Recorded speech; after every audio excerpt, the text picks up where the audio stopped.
자, 이전 영상에 이어서입니다. 역학적 에너지 보존입니다. 역학적 에너지는요,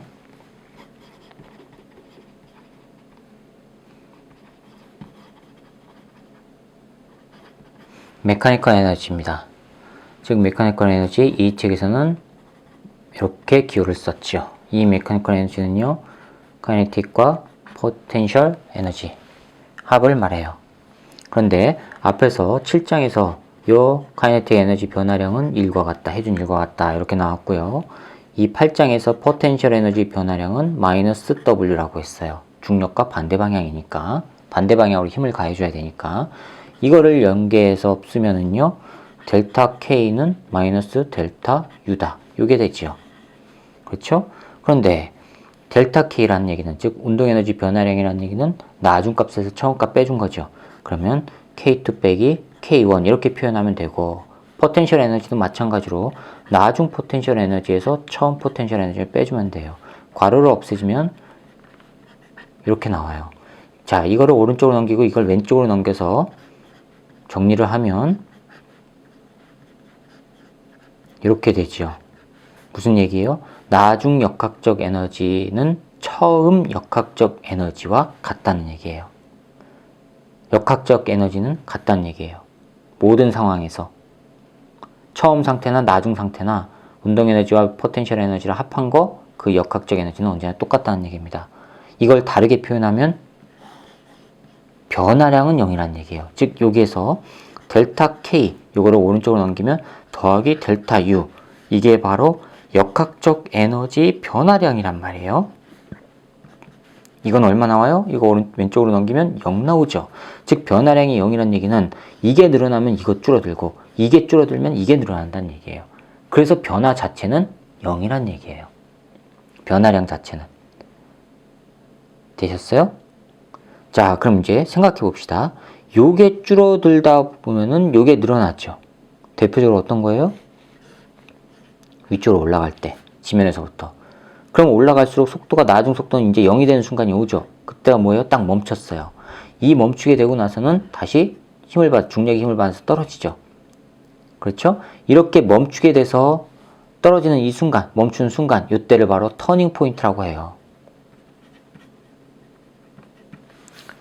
이때를 터닝 포인트라고 하는 겁니다. 되었습니까? 운동 상태에서 가다가 방향을 바꾸는 순간 속도가 0이 되지 않습니까? 그때가 터닝 포인트라고 하는 겁니다. 구분이 가시죠? 자, 그러면 여러분들이 지금 포텐셜 에너지는 이렇게 했어요. 보존력에 의한 포텐셜 에너지를 했어요. 그럼 만약에 보존력이 아니라면 어떻게 할까? 보존력이 아니라면 어차피 함수로 하면 돼요. 앞에 챕터 7에서도 일반적으로 이를 이렇게 표현을 했었죠. xi, xf, dx. 그렇죠? 이게 힘이 일정한 힘이 아니라 함수 형태로 변화하는 형태의 힘이라고 하더라도 적분을 해주면 그게 1이란 말이에요. 되었어요? 구분이 가시죠?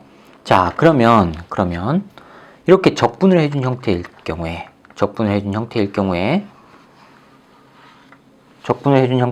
이제 어떻게 나타나느냐?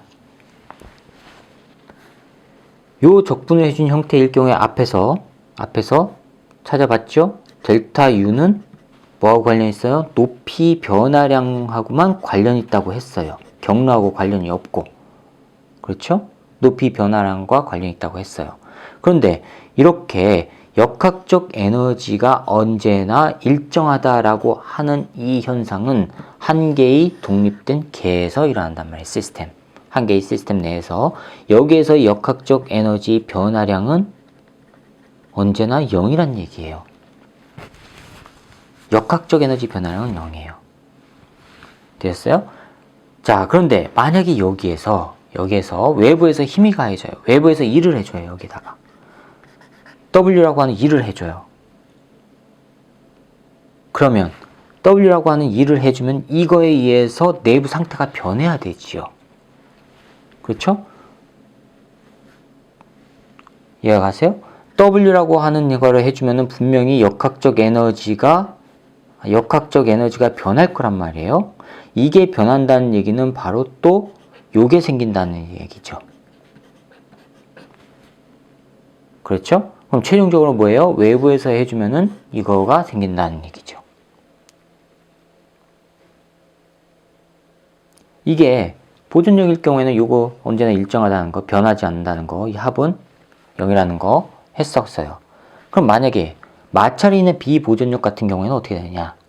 마찰이 있는 경우에 자 봅시다. 물체가 있어요. 여기에 힘 외력 F를 가해요. 그런데 접촉면에서 마찰이 있어요. FK. 처음 속도 V0라고 하고 이게 나중에 V로 바뀌었다고 칩시다. 이게 V로 됐다고. 거리 D만큼 갔다고 칩시다. 거리 D만큼 이렇게 갔어요.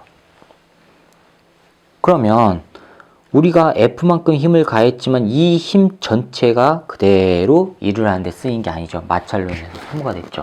즉 R자 힘을 가지고 D만큼 간 거란 말이에요. 그럼 이 경우에는 F에서 소모되는 힘 FK를 빼준 R자 힘으로 했는데 그 R자 힘이 바로 MA죠. 됐습니까? 얼마만큼 갔어요? D만큼 갔어요. 따라서 E를 구하기 위해서 양측면에다가 D를 곱해보세요. 그러면 F 곱하기 D 빼기 K, D는 MAD예요. 자, 등가속도 직선운동 공식에서 나중 속도의 제곱 빼기 처음 속도의 제곱은 2A 곱하기 D. 여기서 A 곱하기 D가 나오죠? A 곱하기 D는 뭐가 나와요? 2분의 1 V제곱 빼기 V0의 제곱. 요거를 여기다 집어넣으면 뭐가 됩니까? 2분의 1 M V제곱 빼기 2분의 1 M V0의 제곱. 이렇게 나와요. 그리고 이거를 오른쪽으로 넘기면 최종적으로 뭐가 돼요? 외부에서 가해준 일은요. 외부에서 가해준 일 F죠? 여기 힘을 가해가지고 지금 한 시스템에게 준 겁니다. 가해준 일은요. 뭐예요 이거? 운동에너지 변화량이죠? 그 다음에 이거 뭐예요? 이거 넘어가면은 손실되는 에너지 값이죠. 이 손실되는 에너지가 어떤 형태로 나와요? 열에너지. 그래서 이 thermal 이렇게 하는 겁니다. 열에너지 형태로 나온단 말이에요. 되셨어요? 즉 보존력이 아니더라도 외부에서 해준 일 FD는 어떠한 시스템의 운동에너지 변화가 일어나고요. 그 다음에 열에너지로 쓰인다. 이렇게 나왔죠. 그럼 요거 같은 경우에는 지금 수평면에서 움직였으니까 포텐셜 에너지가 얼마가 돼요? 0이죠. 그러니까 이거를 다시 어떻게 쓸 수가 있어요? K 더하기 델타 U라고도 할 수가 있죠. 이거 어차피 0이니까 델타 E DH. 즉 만약에 포텐셜 에너지도 변했다 하면 이렇게 써주면 된단 말이에요. 여기서는 지금 요게 0이니까 이렇게만 쓴 거고 이게 바로 뭐예요? 역학적 에너지죠. 역학적 에너지 변화량 더하기 이거예요. 그렇죠?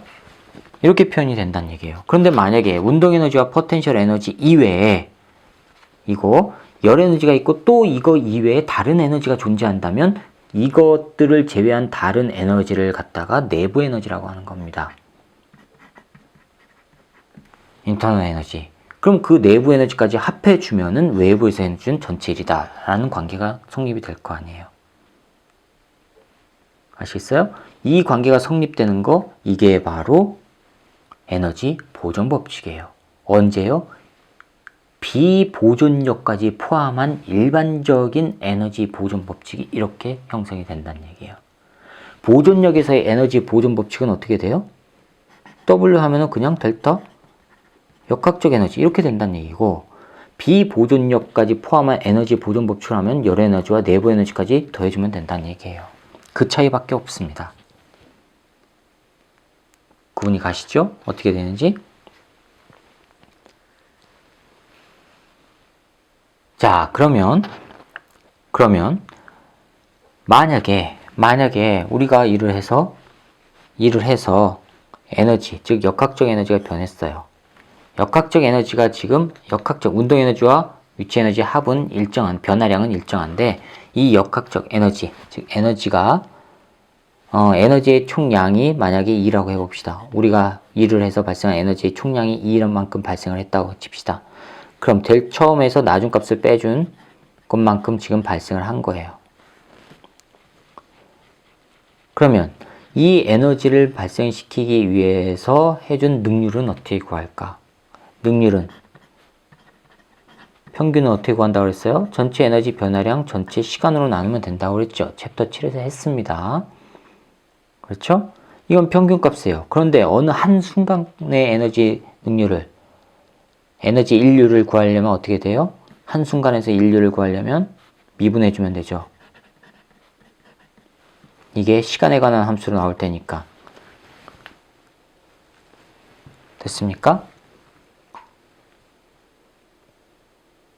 에너지 변화가 일정하게 쭉 일어나는 상태에서는 그냥 이거 해주면 평균값이 바로 어느 한 순간에서의 값과 같지만 에너지 변화가 들쑥날쑥할 경우에는 어느 한 순간의 변화량은 미분해주면 된단 말이에요. 구분이 가시죠?